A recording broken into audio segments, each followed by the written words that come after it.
Hello, everybody, and welcome to Two Goals. I am Katia. And I'm Maria Laura.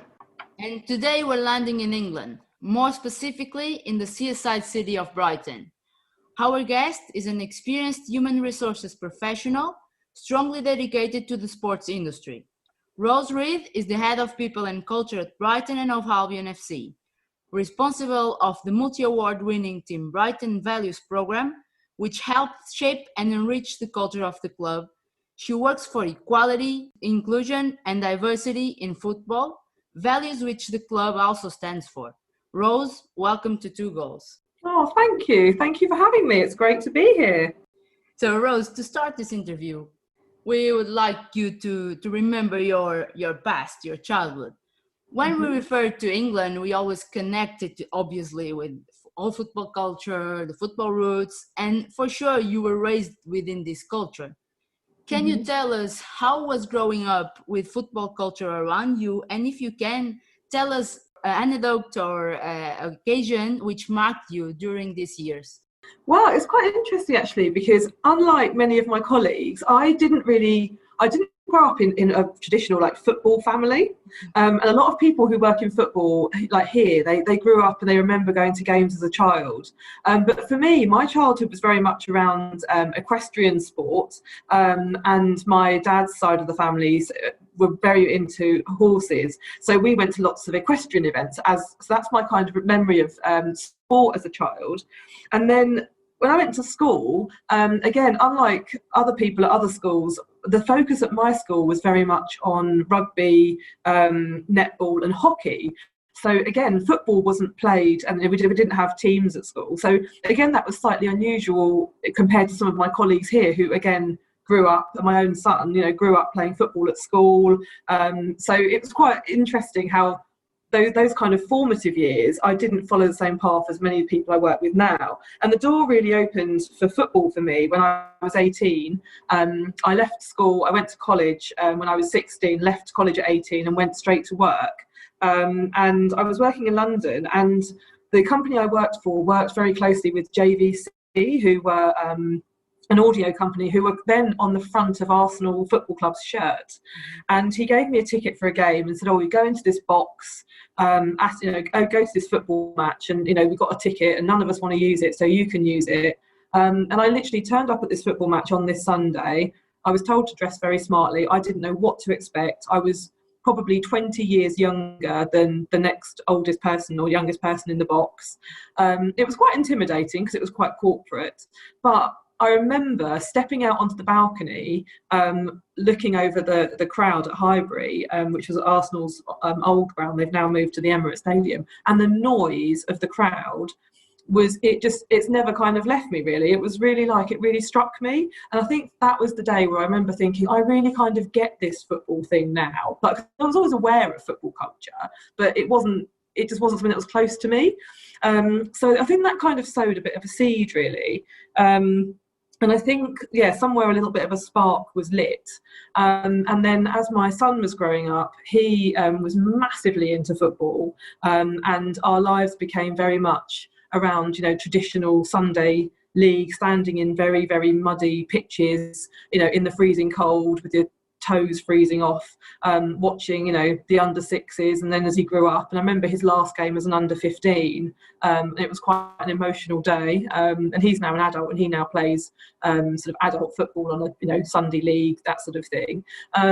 So it was funny because my football upbringing came later in life, if that makes sense. So not traditional. Well, I mean, it makes complete sense, because we have actually had a couple of more stories like this where women, they kind of women professionals that we have here, they kind of get into football later, but at the end of the day, we are committed to professionalism. And the idea is that you can develop your best self, you can perform your best self in a position without necessarily being the passion that you want, but maybe it will end up becoming passionate about it. So that's great, that story that you're mentioning. But actually, coming back into your story a bit, maybe you can tell us about your other passion in a way, which is managing people. And we did our research, and you went to college in Kent, you did your university degree in Brighton, and before you finished your university, you were already working with human resources. Would you say that you were committed to that since the very beginning of your education path? No, not at all. I think, like many people in HR, I fell into HR. So I did, obviously, when I was really young, did a few jobs, and then I fell into a job, and I ended up in like a recruitment role for an IT company, and I was really still probably in my very early 20s, and then I found myself like quite good at recruitment. I think I really believed in the company's story. It was quite a successful company, growing very rapidly, so it was quite exciting. And I found by telling the story of the company, it sort of engaged people and it got people excited. So I was quite good at recruiting.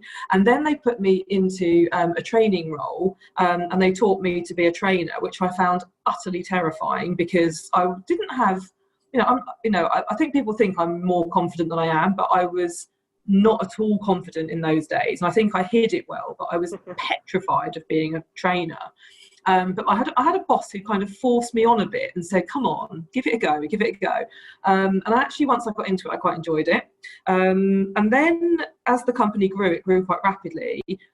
There started to be issues. Suddenly you'd have somebody who was maybe, had a problem with their contract or in breach of their contract. And as many small companies that grew quickly and grew big quickly, they didn't have a HR department. So then what happened was they looked to somebody who's reasonably capable and say, oh, Rose, could you, sort out this people issue that's bubbling over here?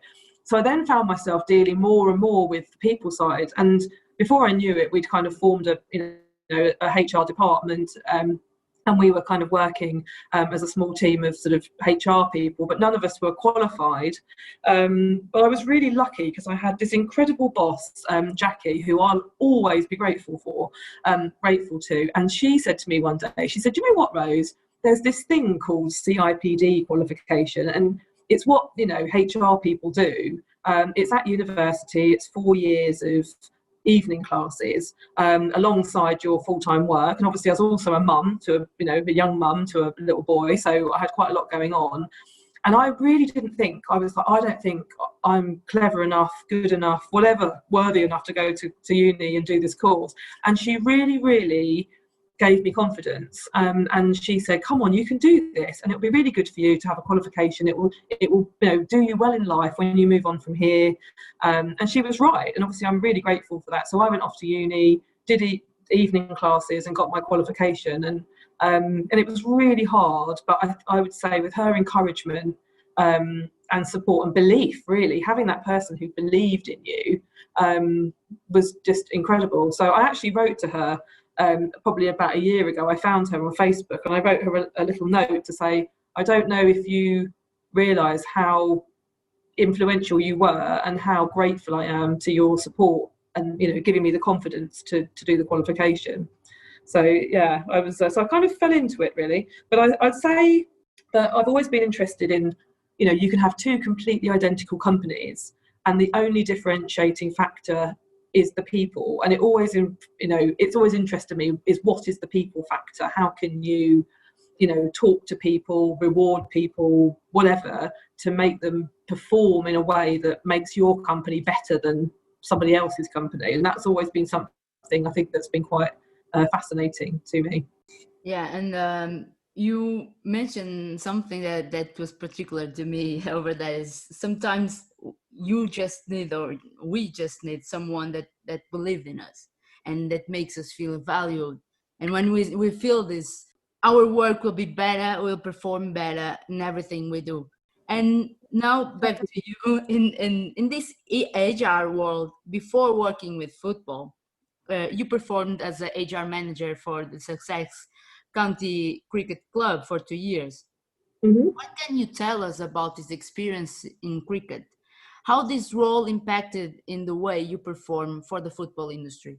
Well, firstly, I absolutely loved my 2 years at Sussex Cricket. It's such a lovely place. It's a family feel to it, and the people there I've got the utmost respect for. I still think a great deal of the people I work with to this day. I've got really good memories and a lot of respect. And there's not a lot of money in county cricket, so there was very much there wasn't obviously football. There's a lot of money sort of sloshing around, whereas in cricket, the players don't earn massive amounts of money, the staff don't earn massive amounts of money, and there's a different kind of vibe there. But I think what was really important, and again, it was, when I look back on it, the guy who employed me, a guy called Gus Mackay, who was the chief exec at the time, he took a gamble on somebody who hadn't worked in sport before, and again, I'm grateful to all these people that gave me a chance, because if he hadn't, he could have said, "Oh, Rose, you've never worked in cricket or sport.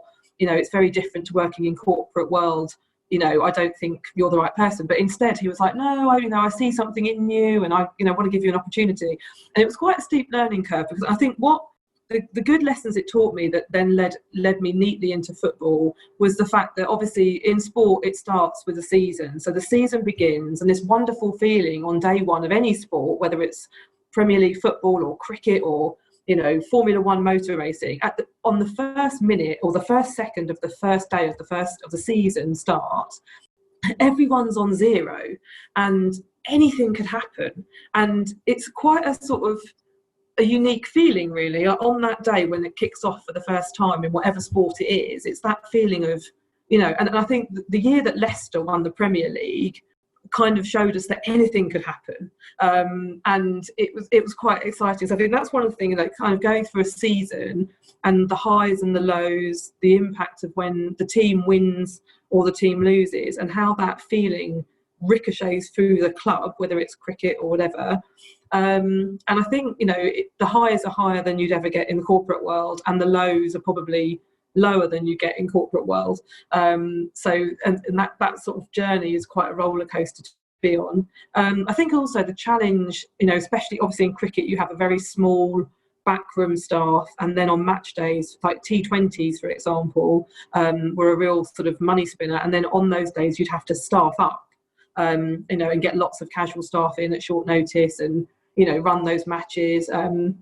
Cricket was very much more dominated by the weather, so you could prepare for a match and then you could stare out of your window for 4 days of solid rain, and no one comes into the ground, and there's no revenues coming into the tills, and that's quite a sorry place to be. And I think it's quite fascinating, like the difference between cricket and football. Obviously football, you can play in a blizzard pretty much, and it's everyone can come in the pouring rain, and the show still goes on.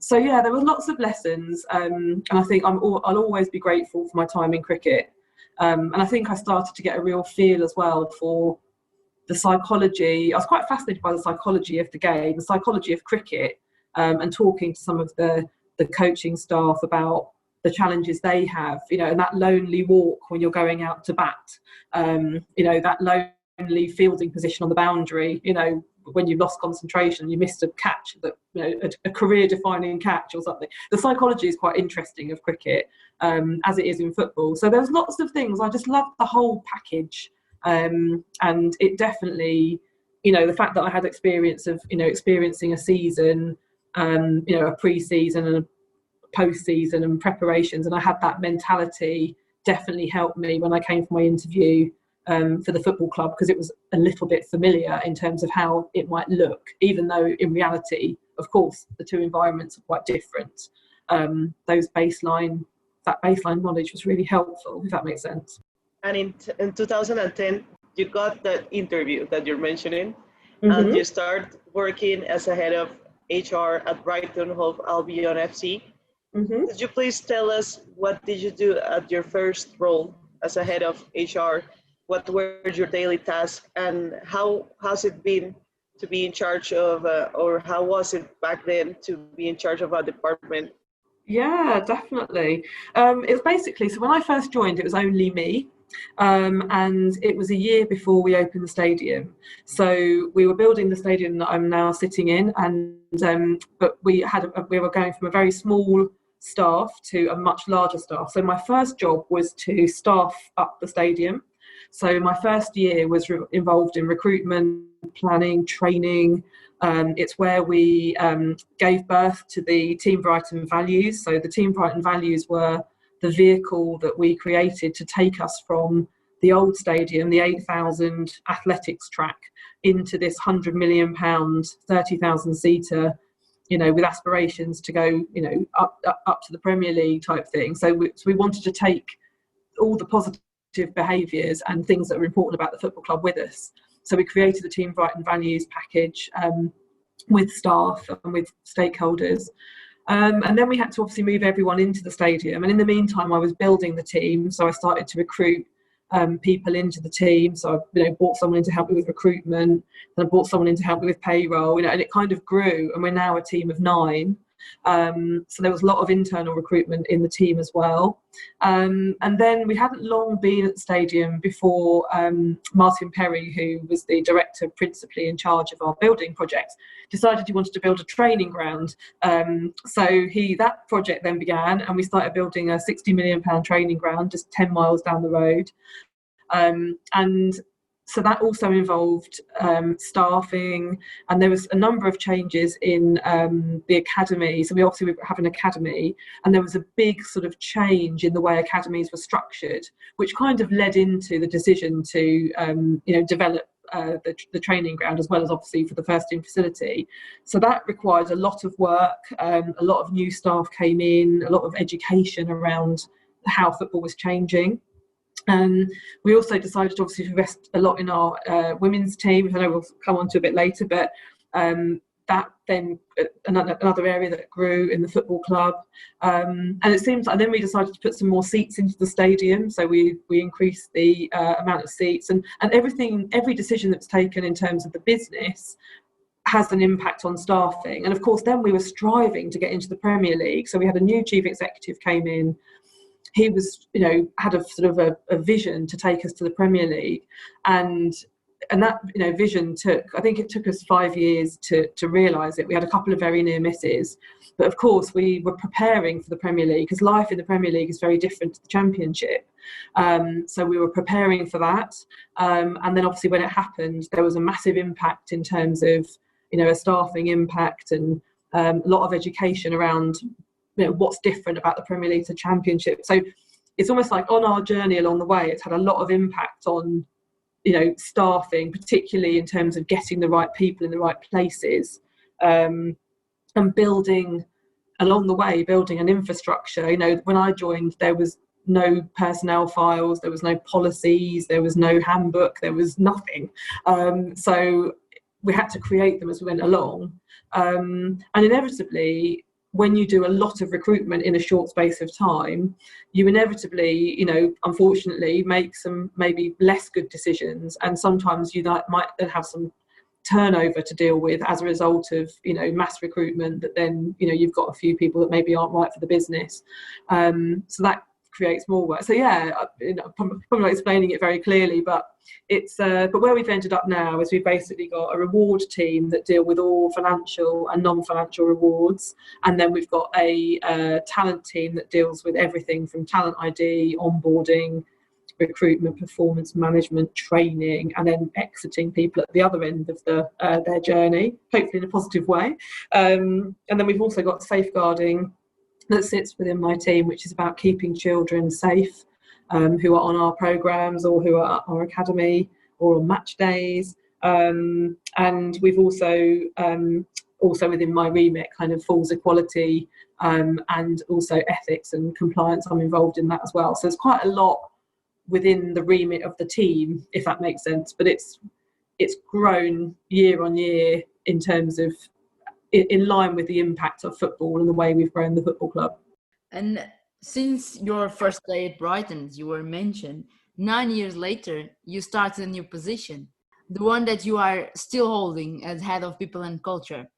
Mm-hmm. What is the main purpose of this role? How can a club benefit from introducing a position like this onto its structure? Basically, the change was, it's kind of a multifaceted, really. It's quite a subtle change in many ways, but I think across the sort of HR world, I think some of the terminology around HR, it was becoming a bit sort of old-fashioned, if you like, a bit passé. And I think in some places, I think HR was still seen, not necessarily at the football club, but I think in general, was seen as a bit of maybe business, kind of getting in the way of the business, or not really being in tune with the business. At one extreme of the spectrum, some people might say, oh, it's a bit like having the corporate police, always kind of saying no, or having policies that get in the way. And I think we really wanted to make a clear signal to the business that we wanted to almost kind of rebrand in a way, and really put it out there to say, look, we're really here to help the business, to help the employees perform better, to help the business, achieve our goals.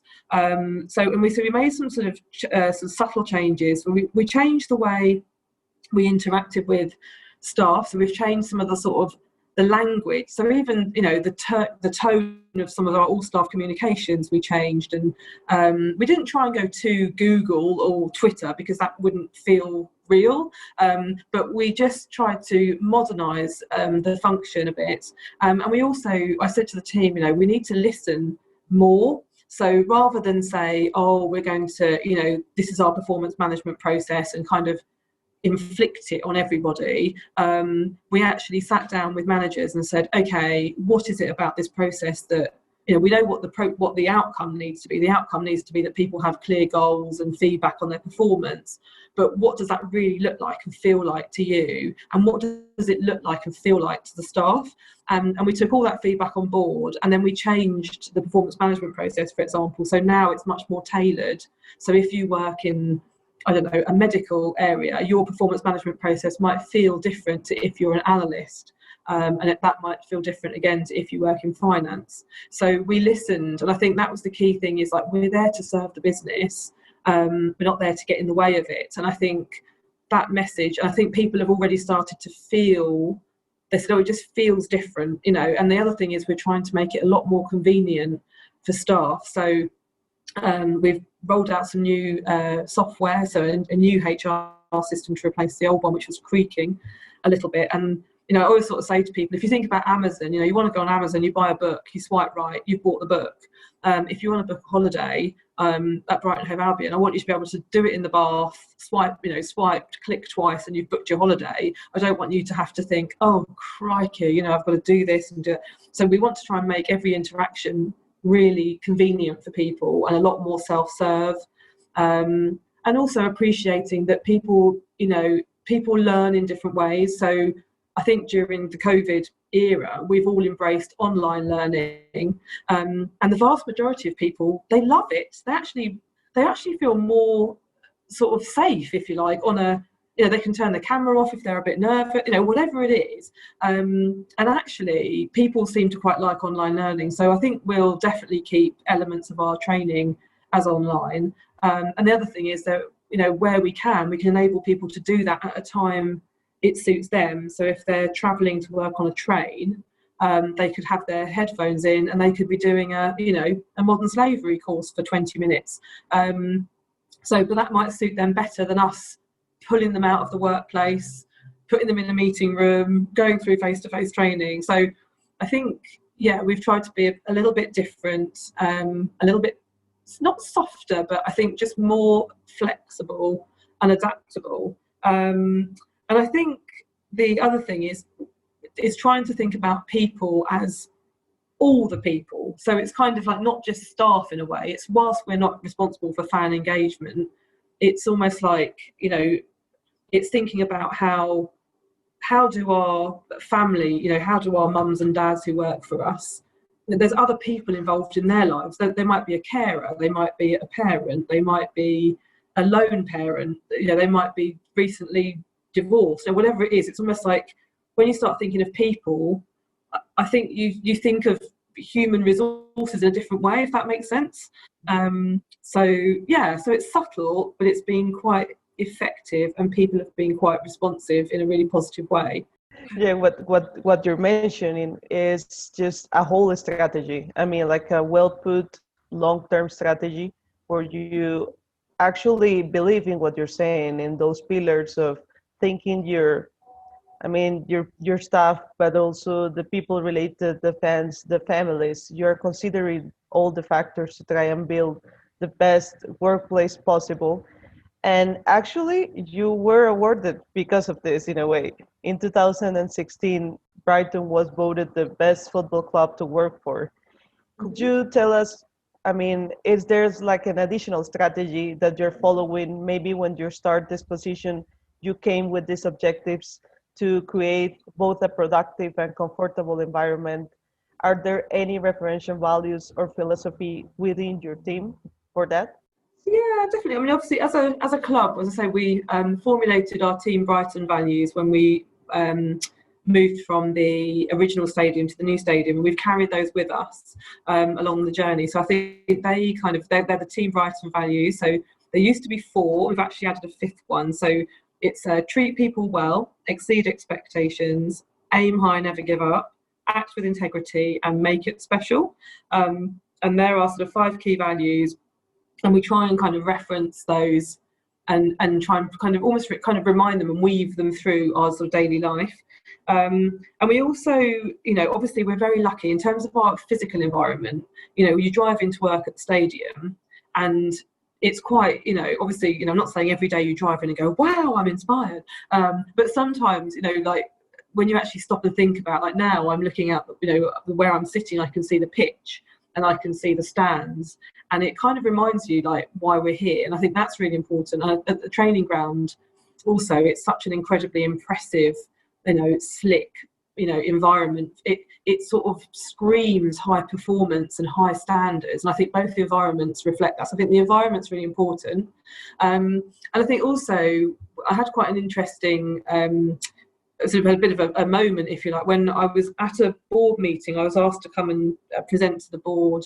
And this was when we were on our journey to be going into the Premier League, and there was lots of ideas floating around about how do we, because in professional sport, as you know, the difference between, you know, getting promoted and 160 million quid and not being promoted to the Premier League is like, it could be one missed goal, or it could be, you know, one tackle that led to a red card that then you're down to 10 men and then you can see, you know, whatever it is. And sometimes those margins are so fine.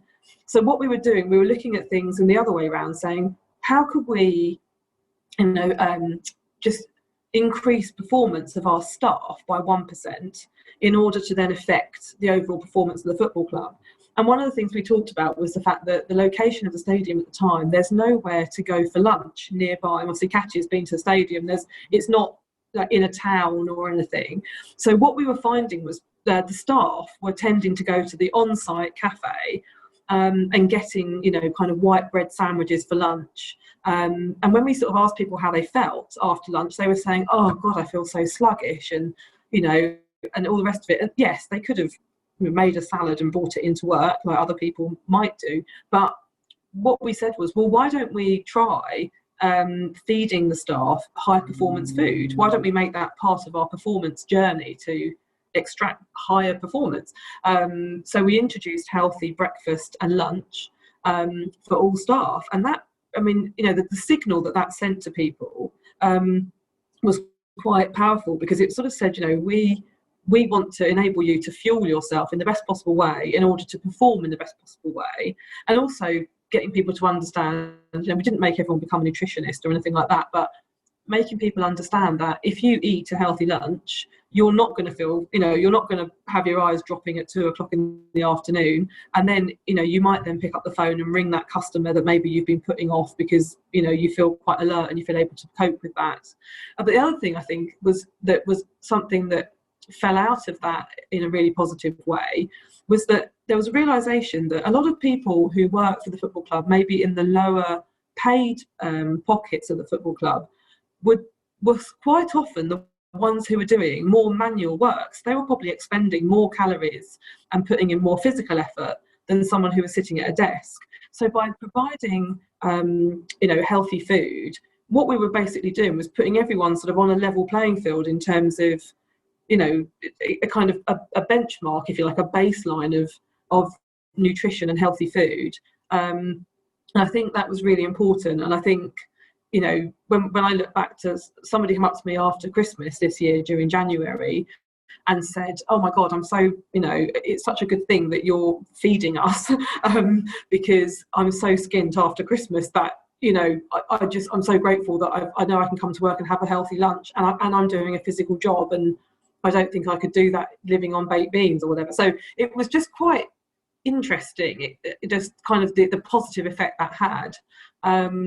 So I think we've done a number of things like that, and we've done a number of initiatives as well. Like we do like a January Blues Week where we run a number of initiatives to, like this year we bought everyone a plant for their desk, and we gave out some sad lamps so that people got better light and all that sort of stuff, and just trying to boost people's mood in January, and we pay them a day early as a surprise. And so we're always thinking of ways to add some little bits of spice.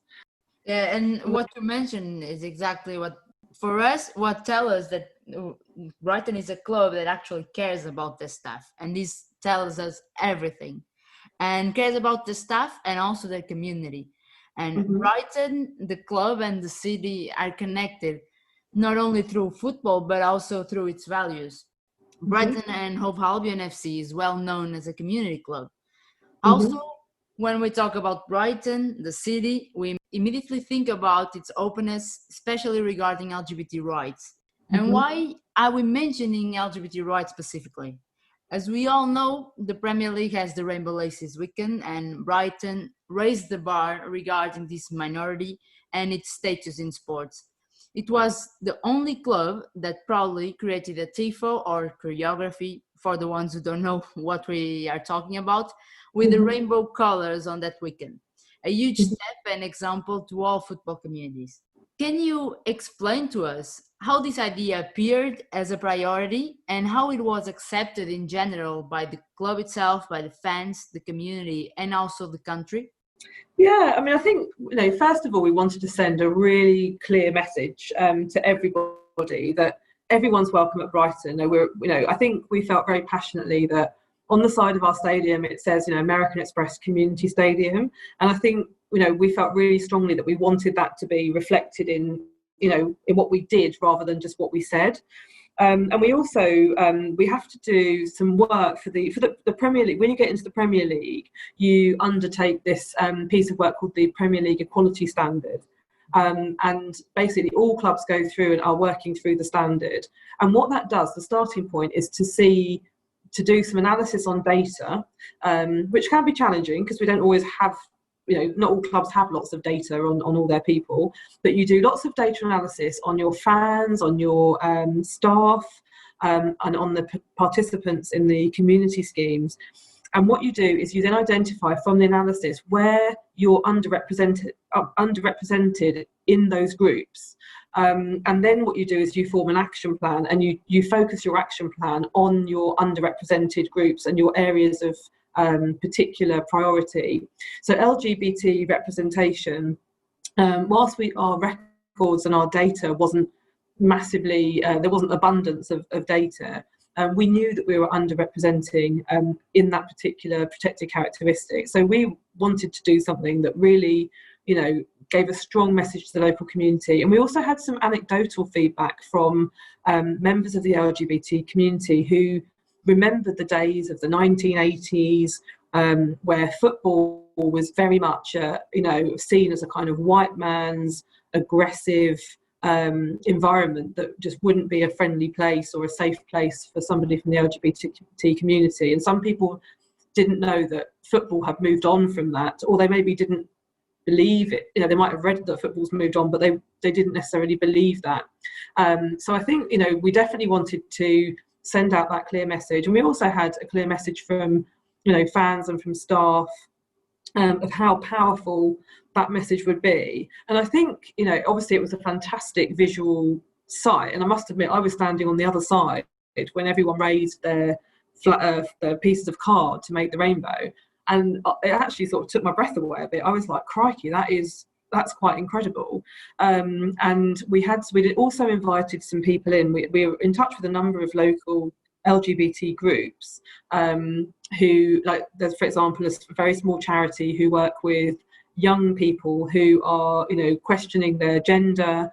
They might be thinking about changing their gender, and so they work with these sort of quite young people. So we invited a group of people from the charity, and we reached out to other LGBT charities, and we gave them tickets to the game. So they were part of the rainbow, but when they wrote to us afterwards, some of them tweeted and they said, "This was the best day of my life," and that's like, wow, this is, it's staggering. It was amazing.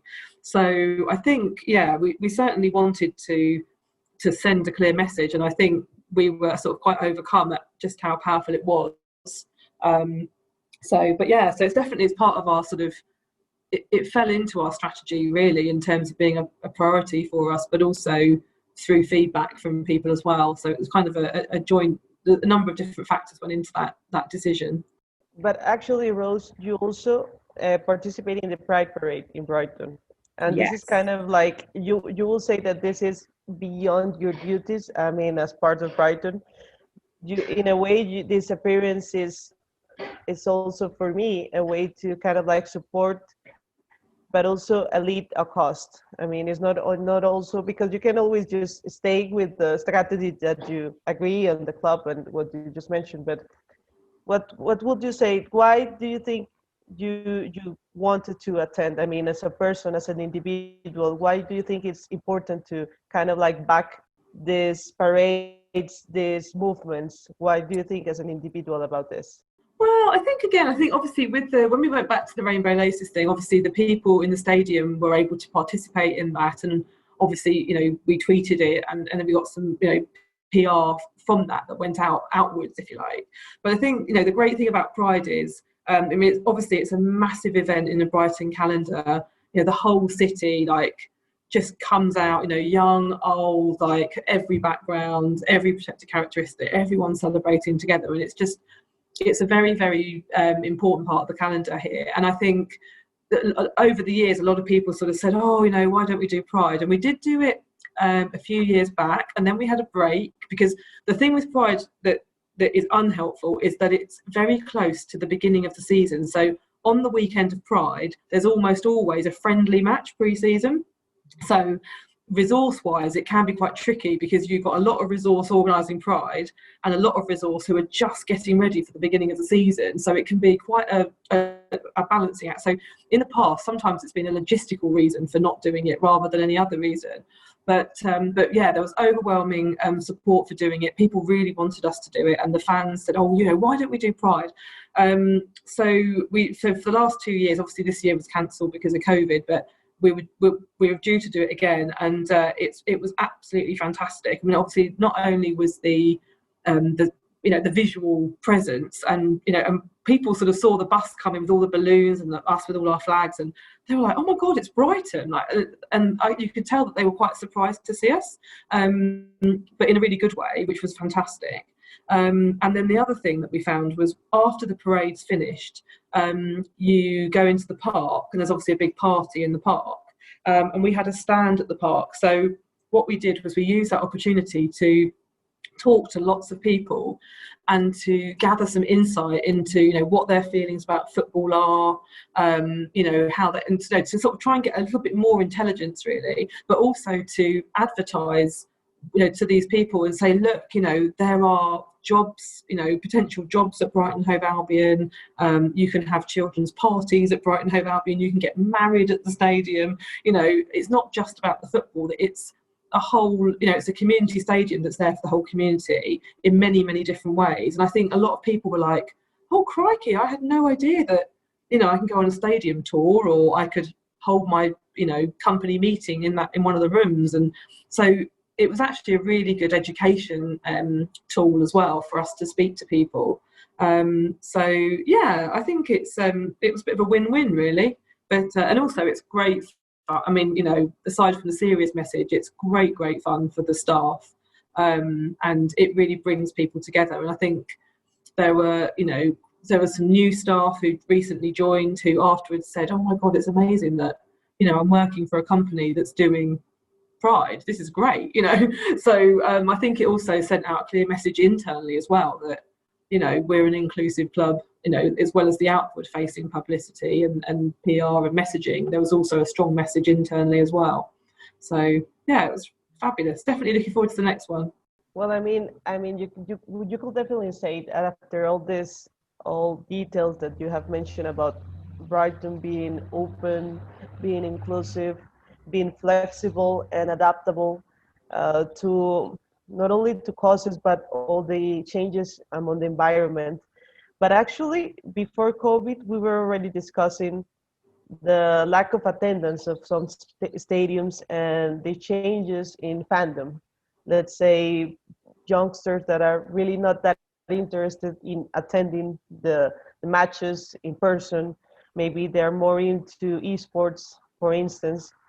And after COVID, now we are concerned because we have this pandemic, which has affected us all globally, and we are unable to attend. I mean, those who like me, who would like to go to stadium, we are unable to go.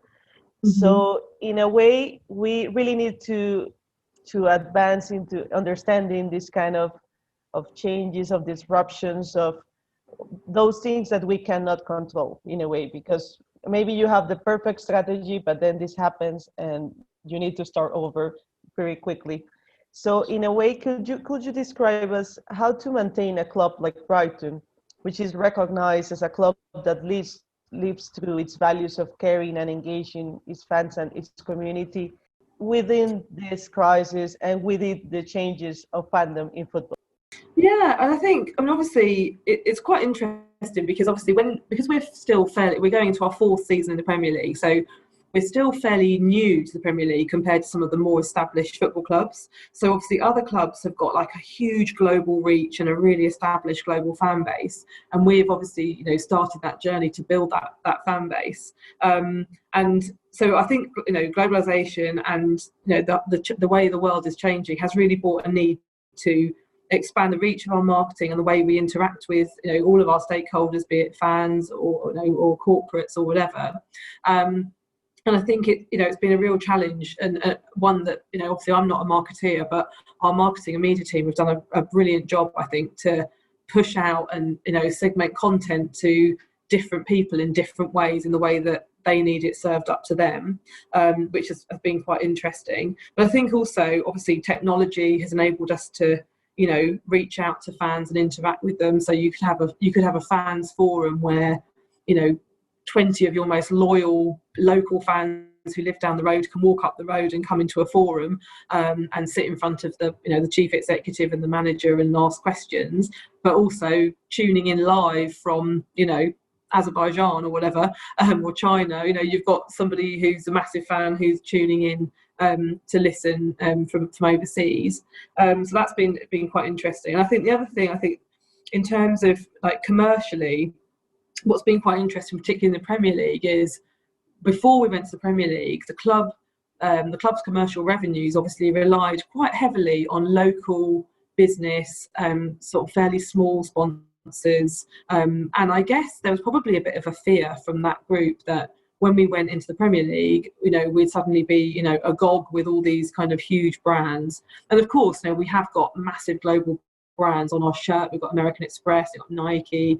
But interspersed with those huge sponsorships, we're really proud that we've still maintained all of our local business and a lot of our sort of lounge sponsors. And we've just recently been talking to an organisation about our sleeve sponsorship, which is not yet finalised, so I won't talk any more about that. But in terms of, it's not necessarily a global brand, and it's really nice to see that those two things sitting alongside each other, if that makes sense.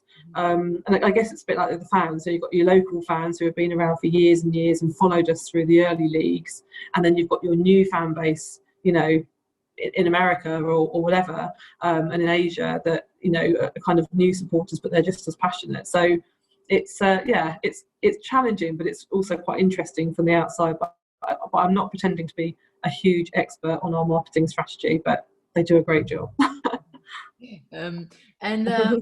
This Rose, this podcast is about women in football, women like you, and also about women's football. Brighton has a women's team in the WSL, now considered the best league in the world. Let's say that. And despite not always being on the top table places, we can see the caring of the club through the investment that has been made inside the structure and infrastructure. For example, with Brighton building a training center for the women's team and developing its women's academy, or even having a head of recruitment and scouting for the women's and girls.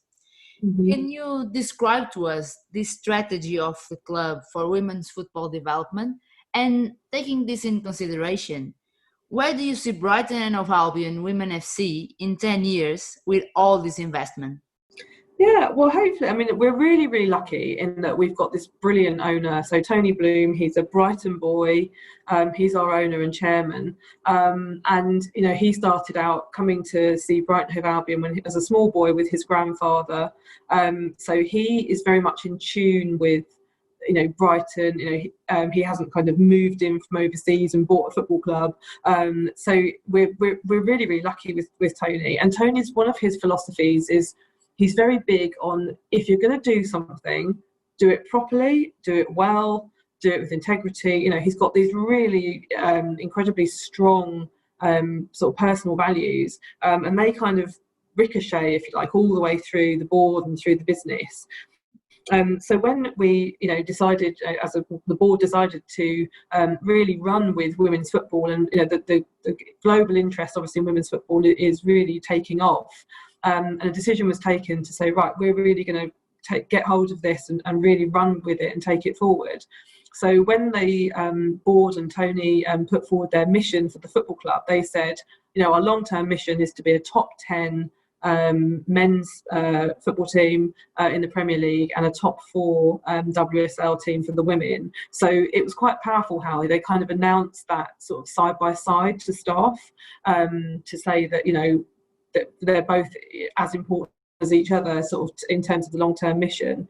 And of course, then it was a question of, okay, well, if we're going to deliver this mission, what do we need in order to, you know, what platform do we need to create in order to enable Hope and her team to have the best possible chance of success?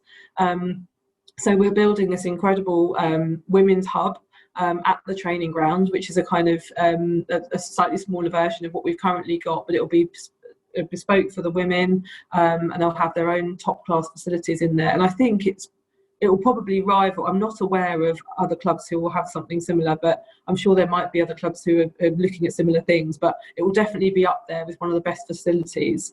And I think also that has the knock-on effect of, you know, girls coming through, and not only will it obviously support the, you know, the women's ambition and provide them with a great platform, but also it will support, you know, those young girls coming through who are training at the training ground and playing football through those younger age groups. They'll really have that, just like the Boys Academy has that thing to aspire to, and that signal that, you know, we're taking this seriously, this is important, and hopefully it will kind of start to breed that next generation of, you know, not just players, but also fans and also coaches as well, like in the female game.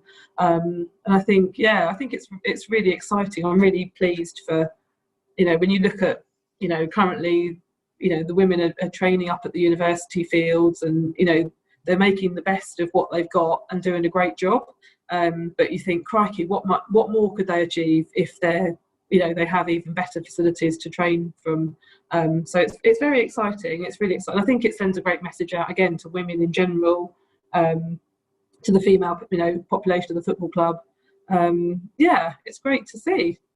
Rose, well, unfortunately, we're coming to the end of our interview, and we have had an amazing time with you learning about the importance of understanding the staff, understanding the community, engaging with them to try and build a full strategy, and not to focus only in performance inside the pitch. It's also about building something around where football can contribute to society.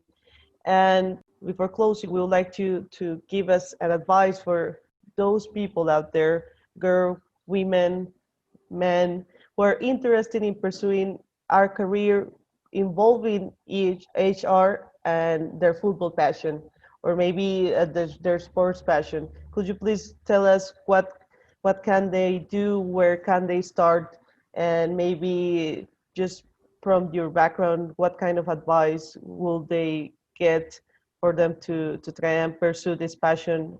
Yeah, absolutely. Well, I think one of the best bits of advice would be to look for opportunities to break into sport somehow. So for example, my experience in cricket definitely helped me get the role in football. So I would say if somebody was, obviously, the obvious places are, looking on football clubs or professional, whichever sport's your passion, keep an eye on their website, keep an eye on, what jobs are coming up. But as we know, that's, there can be several hundred people applying for one job. So that's not the kind of be all and end all. But I would definitely say for people to look for opportunities to engage somehow with sport. And when you go down to grassroots, so for example, I was recently having a drink with a friend of mine, and she's got children who are playing grassroots football at a local football club. And she got chatting one day to another parent, and the parent said, "Oh, crikey, I'm a volunteer here," and this woman was in charge of fixtures. Now, if you've ever done a job organising fixtures for a grassroots football club, you are, you're a pretty cool cookie. And a lot of people are doing this as a volunteer role. And it's not easy because fixtures get cancelled and you have to ring up, 30 parents on a Sunday morning to say, don't come, it's cancelled or whatever. Organising referees and all the rest of it. And a lot of people do a lot of jobs on a voluntary basis for grassroots clubs. But anyway, in the discussion, this friend of mine, Sam, she actually ended up assisting as the fixtures secretary for this football club on a completely voluntary basis, but she absolutely loves it. And it's great. She almost loves it more than her paid job. But she so I think it's, say for example, there was a job down the line for a fixtures secretary or a football administrator. You can probably bet your bottom dollar that somebody like that who's had an understanding of, even at a very lower level, how a rhythm of a football club, what are the challenges, who are the stakeholders. I think that would definitely put that person ahead of somebody who had simply sort of pushed against the door the whole time but hadn't really done anything else to make their CV stand out. So I think that would be the first bit of advice, is to get involved, and also, if you can't get involved in a local football club and your passion's football, get involved with a local cricket club or basketball or whatever, because most lower league clubs are looking for assistance somehow. And just getting a foot in the door and starting to talk to people can be a really great way to find out about other opportunities. So I definitely would recommend that. I also would definitely recommend, again, not everyone's got huge amounts of time on their hands, but sometimes, if there's something like, I don't know, I think I said this on another podcast I did recently, was if, for example, you have a massive interest in, I don't know, in HR, for example, or marketing or whatever, if you did a bit of an analysis or a bit of a study on some aspect, and wrote a report on something and then sent it in to the club of your interest, or somebody working in the field, and just said, look, just out of interest, I was interested in finding out more about this. I've done some analysis on your whatever Twitter page or whatever it is, and here's the findings. Something again that might grab the attention of somebody, or that you could then refer to in an interview down the line. And someone said, "Oh, what have you had an interaction with football?" You could say, "No, I haven't had a job in football. However, I have reached out to a few clubs and I've offered. I've produced some reports which hopefully they found helpful and fed into their whatever thinking." So I think you have to be sort of a little bit creative. I think in terms of HR, there's lots of courses, like at college, there's an evening course locally, for example, in Brighton, and it's like a first step, if you like, into doing a personnel or HR qualification. And I think that's not it's not hugely expensive to do, and it's something that I think if you do a course in HR, you'll start to understand what the role is, and you might then get a feel for, is this something that I'm going to be really interested in or not? And again, that can help you maybe get ahead of somebody who hasn't done a qualification in that particular subject, because it shows that you're interested and you're keen. And the other thing, I guess, as well, for our clubs, a lot of our people came through and started off as casual members of staff. So again, it might be that somebody who's experienced, I don't know, media person who might see a Saturday job working on a match day, come and work as part of the match day team as a casual member of staff, and then before you know it, they suddenly find themselves, seconded into a full-time team, for example. So I think that's the other thing, is to look very laterally and don't just kind of go one-dimensional. Oh, I'm going to keep waiting for a job to come up and apply for it. I think you need to be a bit more creative and try and make yourself smarter than all the other people, because there's quite a lot of people vying for those jobs, if that makes sense. Does that help? Yes, amazing.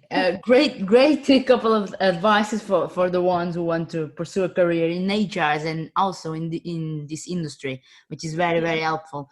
And Rose, we are ending this episode, so thank you so much for accepting our invitation and for being here with us, sharing your story and spreading also the awareness of Brighton and Hove Albion FC. You are an example in this industry, actually, and because you actually take care of what football is all about, the people and the community. And the fact that you and Brighton, the club, you care so much about inclusivity, diversity, and equality is what makes the club an example, not only in England, but to the world, I would say. And I'm not only saying this because it's a beautiful thing to say. I am saying this because I saw it and I lived it. When you opened the doors in January to a group of students and you provided us all the resources, and I mean it, all the resources we needed to do our job. It was a Premier League club opening the doors to all of us. And since that day, I was surrendered to the club. And I'm not gonna lie. And I usually like more red than blue, but yeah, I was surrendered to Brighton. And this is an example to all the clubs how you can have a new fan being kind, open, and treating people well and equally. Thank you again for being here. And to all of you listen to us, you can follow our social media on Twitter and Instagram with the name 2 Goals Podcast. Thank you for listening and take care.